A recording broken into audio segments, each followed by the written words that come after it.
नमस्कार। माली समाचार हिंदी में आपका स्वागत है। मैं दिनेश माली। कागजों में सुरक्षित, हकीकत में खतरनाक। भिवंडी में बिल्डिंग गिरने से 10 लोगों की मौत का जिम्मेदार कौन? जांच में खुलासा। नगर निकाय के सूत्रों ने बताया कि एक खतरनाक इमारत को गलत कैटेगरी में रखे जाने की प्रशासकीय चूक के कारण लोग भिवंडी के 4 मंजिला इमारत में रह रहे थे। बाद में वह इमारत ढह गई, जिसमें 10 लोगों की मौत हो गई। आइए जानते हैं विस्तार से। महाराष्ट्र के ठाणे जिले में भिवंडी की कोहिनूर बिल्डिंग हादसे में 10 लोगों की मौत के बाद निकाय की बड़ी लापरवाही सामने आई है। कोहिनूर बिल्डिंग को नगर निकाय की आधिकारिक सूची में C2B कैटेगरी में रखा गया था, जबकि अधिकारियों के मुताबिक बिल्डिंग को अधिक गंभीर कैटेगरी में रखकर तत्काल कार्रवाई की जानी चाहिए थी। गलत कैटेगरी और वरिष्ठ अधिकारियों को दी गई गलत जानकारी के कारण जरूरी कार्रवाई में देरी हुई। 30 जुलाई की रात इमारत का एक हिस्सा ढहने से 10 लोगों की मौत हो गई और 3 लोग घायल हुए।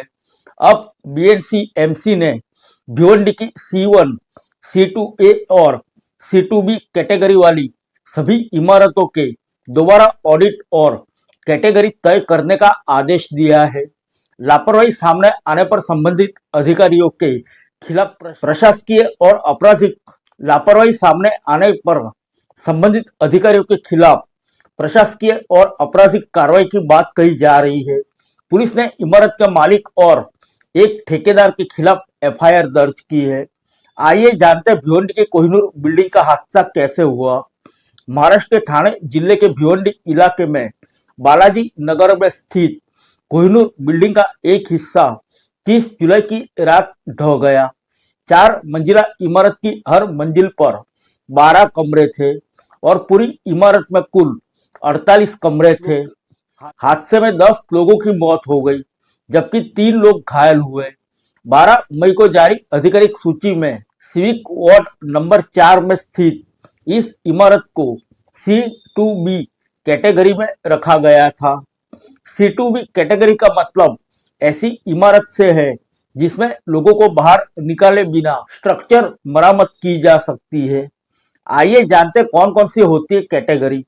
पूरे वार्ड में 55 इमारतों को C1 कैटेगरी में रखा गया था, जिन्हें सबसे खतरनाक माना जा रहा है और जिन्हें तत्काल खाली करना जरूरी होता है। वहीं 164 इमारतों को C2A कैटेगरी में रखा था, जिनमें मरम्मत के दौरान आंशिक रूप से खाली कराना जरूरी होता है। इसके अलावा 107 इमारतों को C2B कैटेगरी में रखा गया है। आइए जानते गलत कैटेगरी का लोगों पर क्या असर पड़ा। इमारत को गलत कैटेगरी में रखे जाने के कारण उसे तत्काल खाली कराने की जरूरत नहीं समझी गई और लोगों को वहां रहने दिया। अधिकारी के मुताबिक इसके बाद ठेकेदार ने BNC-MC की अनुमति के बिना इमारत में मरम्मत का काम शुरू कर दिया। अधिकारी ने बताया कि इमारत को गलत कैटेगरी में रखने के अलावा स्थानीय अधिकारी ने वरिष्ठ अधिकारियों को भी गलत जानकारी दी। आइए जानते हैं BNC-MC कमिश्नर की जवाबदारी कौन संभाल रहा है। उन्होंने बताया कि 5 अगस्त को ठाणे कलेक्टर श्री कृष्ण पंचाल के साथ हुई बैठक के दौरान जो BNC-MC कमिश्नर का काम देख रहे हैं, वार्ड के कर्मचारी ने उन्हें गलत जानकारी दी। इमारत C2 कैटेगरी में है। अधिकारी के अनुसार इस गलत जानकारी के चलते इमारत की वास्तविक स्ट्रक्चर स्थिति सामने नहीं आ सकी और समय रहते जबरन हस्तक्षेप करने तथा जरूरी कार्रवाई में देरी हुई। अधिकारियों ने बताया कि सिविक कमिश्नर छुट्टी पर चले गए हैं। ऐसे में Thane collector Shri Krishna Panchal BNC-MC commissioner का अतिरिक्त प्रभार संभाल रहे हैं। अब भिवंडी की दूसरी इमारतों की जांच कैसे होगी। अधिकारियों के मुताबिक श्री कृष्ण पंचाल ने भिवंडी में C1, C2A और C2B कैटेगरी में आने वाले सभी इमारतों का दोबारा ऑडिट कराना और उसकी कैटेगरी फिर से तय करने का आदेश दिया है।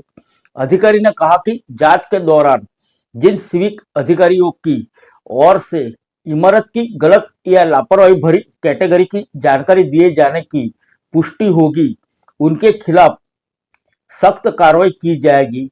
साथ ही सीधे तौर पर आपराधिक और प्रशासकीय जवाबदेही भी तय की जाएगी। क्या बीएनसी एमसी ने पहले ही इमारत को खतरनाक घोषित किया था?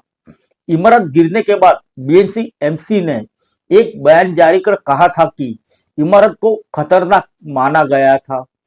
नगर निकाय के मुताबिक सबसे पहले 7 दिसंबर 2020 को प्रॉपर्टी मालिकों को नोटिस जारी किया गया था और उससे स्ट्रक्चर ऑडिट रिपोर्ट जमा करने को कहा गया था। इसके बाद 22 अप्रैल 2022 को प्रॉपर्टी मालिकों को रिमाइंडर नोटिस भेजा गया था। फिर मिलेंगे अगले बुलेटिन में अन्य किसी खबर के साथ। तब तक के लिए इजाजत दीजिए। नमस्कार।